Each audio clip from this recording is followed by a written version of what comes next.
Peristiwa Gerakan 30 September 1965. G30S PKI menjadi titik balik penting dalam sejarah Indonesia.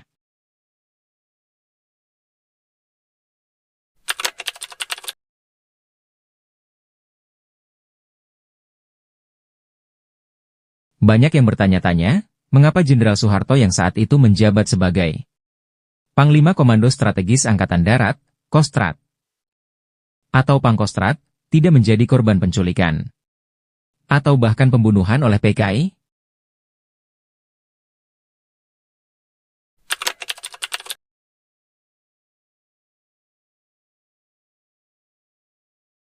Padahal, pangkat Soeharto pada saat itu sebagai Mayor Jenderal, dan menjabat Panglima Komando Strategis Angkatan Darat, Kostrat, atau Pangkostrat.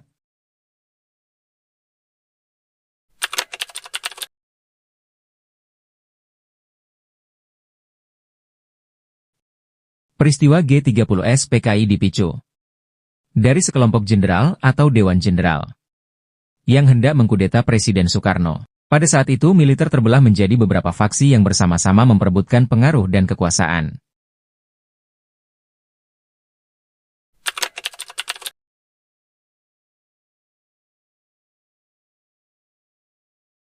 Dirangkum dari berbagai sumber, dalam peristiwa G30S PKI menewaskan perwira TNI AD dan satu anggota Polri, yakni Jenderal TNI Ahmad Yani, Letjen TNI Raden Suprapto, Letjen TNI MT Haryono, Letjen TNI S. Parman, Maijen TNI Dipanjaitan, Maijen TNI Sutoyo Siswo Miharjo, Kapten Pierre Tendean, KS Tubun, Brigjen Katamso, dan Letkol Sugiono.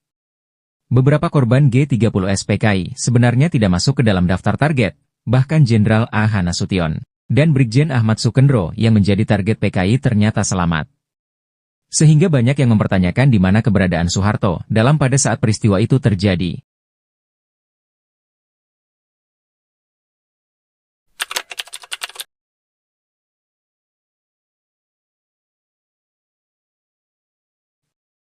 Dalam kesaksiannya di Mahkamah Militer, Latif menjelaskan alasan nama Soeharto tidak dimasukkan dalam daftar target penculikan. Alasannya karena mereka menganggap Jenderal Soeharto sebagai loyalis Bung Karno. Latif juga melapor ke Maijen Soeharto yang pada saat itu menjabat sebagai Panglima Strategis Angkatan Darat. Hal ini dilakukan Latif karena tidak adanya tanggapan dari Pangdam Jaya Maijen Umar Wirahadikusumah dan Pangdam Brawijaya Maijen Jenderal Basuki Rahmat. Latif menyatakan bahwa Soeharto tidak ada reaksi ketika mendengar informasi mengenai rencana kudeta. Bahkan pada malam sebelum peristiwa 30 September 1965, Soeharto tidak memperhatikan Latif saat ia mencoba menyampaikan rencana untuk menggagalkan kudeta tersebut. Hal ini menunjukkan bahwa Soeharto mungkin merasa tidak perlu segera mengambil tindakan atau meremehkan ancaman yang ada. Pada wawancara dengan media asal Jerman, Der Spiegel, pada 19 Juni 1970, Soeharto mengaku ditemui Latif di rumah sakit dan menyampaikan niat untuk membunuhnya. Namun hal itu gagal dilakukan. Karena Soeharto saat itu tengah menjenguk anaknya, Hutomo Mandala Putra alias Tommy Soeharto, yang dirawat akibat ketumpahan air sup panas.